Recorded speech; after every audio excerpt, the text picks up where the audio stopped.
I wanted to get a video out on the scottevest lightest vest because it's brand new and I haven't been able to find a video on it. So I wanted to have a video from a paying customer, bought this with my own money, and talk about some of the things that I like about it and maybe some of the things that are not so great.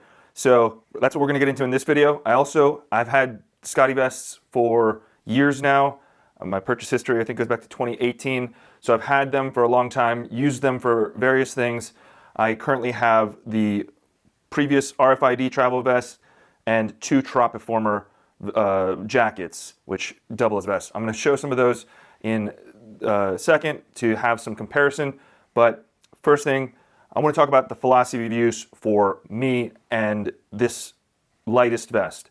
One of the things that I'm looking for is the ability to carry more stuff every day, or carry the things that I might need every day without necessarily needing a bag. And that doesn't just